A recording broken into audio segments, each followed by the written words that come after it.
Je suis responsable du certificat de spécialisation en psychopathologie du travail qui pour l'instant est unique en France et qui forme les cliniciens pointus qui assurent les consultations du réseau.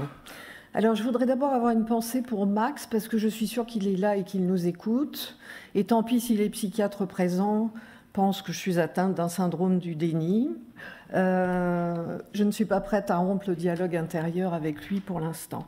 Je voudrais aussi saluer cette communauté de soignants qui se mobilise pour les siens, parce que si chaque corps de métier était capable d'autant d'engagement, d'autant d'intelligence, d'autant de science dans la manière d'attraper les pathologies qui frappent les vôtres, eh bien ce pays irait mieux, car moi cela fait 20 ans que je suis engagée dans la dénonciation des effets pathogènes des nouvelles organisations du travail et je me souviens des psychiatres qui, lorsque j'envoyais des patients harcelés, me parlaient des petits paranoïaques ou bien des salariés fragiles pour ceux qui s'effondraient.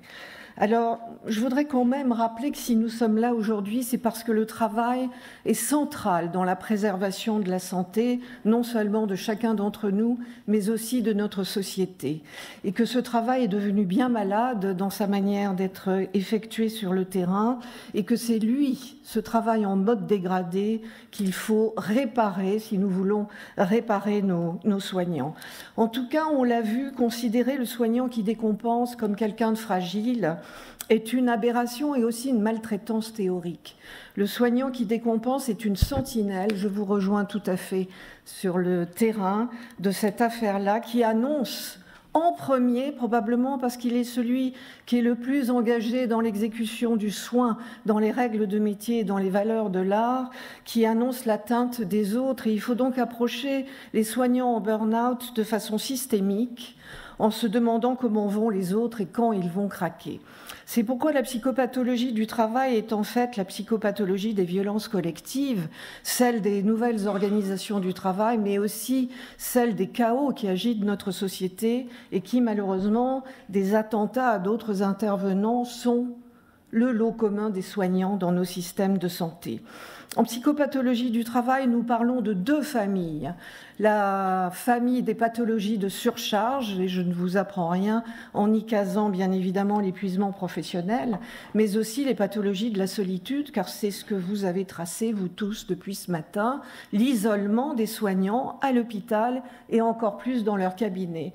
Voilà, quand on n'est pas seul et quand on n'est pas envahi par le travail, on y fait face. Nos soignants sont bien formés, ils sont solides.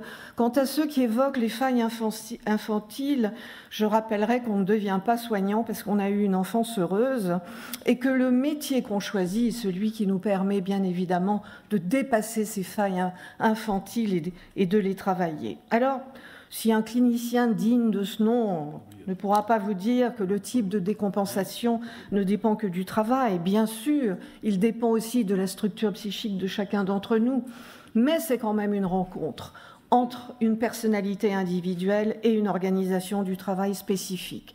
Les nouvelles organisations du travail partout ont gauchi le rapport aux gestes de métier, mais encore plus dans le domaine du soin, générant des souffrances éthiques qui sont souvent le terreau qui génère l'épuisement professionnel, mal faire son travail.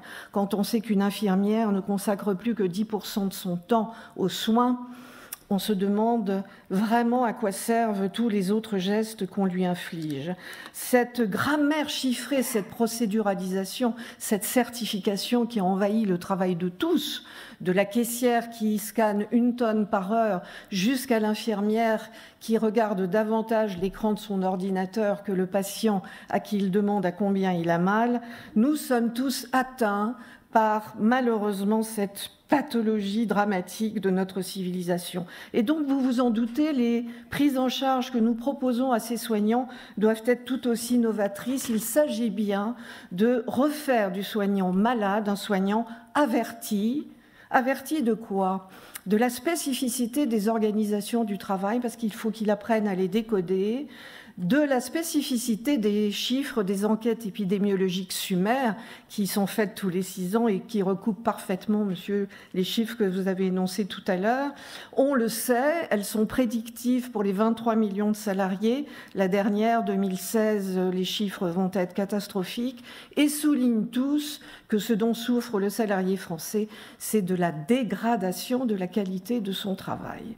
Il faut bien évidemment connaître aussi les effets de l'hyperactivité sur le sommeil, mais sur le fonctionnement cognitif. Et à ce titre-là, je ne saurais trop souligner l'importance de faire passer aux patients, aux soignants en burn-out des bilans neuropsychologiques. Nos neuropsychologues sont très compétents dans ce type de diagnostic de surmenage, ce qui permet d'objectiver vis-à-vis des directions d'hôpitaux les atteintes cognitives, concentration, logique et mémoire. Il faut aussi que les soignants apprennent bien sûr à déconstruire la peur de parler, la culpabilité d'être atteint, l'ignorance de vers qui ils peuvent se tourner.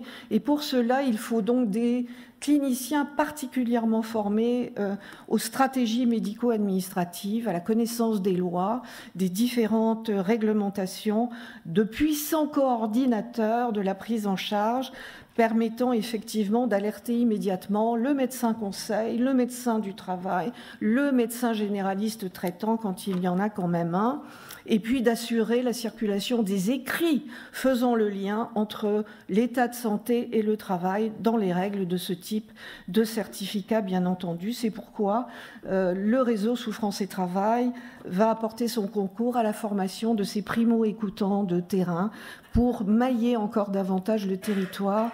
Je suis persuadée qu'il faut cesser d'attendre que tout vienne d'en haut et que du territoire peuvent surgir beaucoup de vitalité et beaucoup de sentinelles extrêmement pertinentes dans cette prise en charge. Je vous remercie.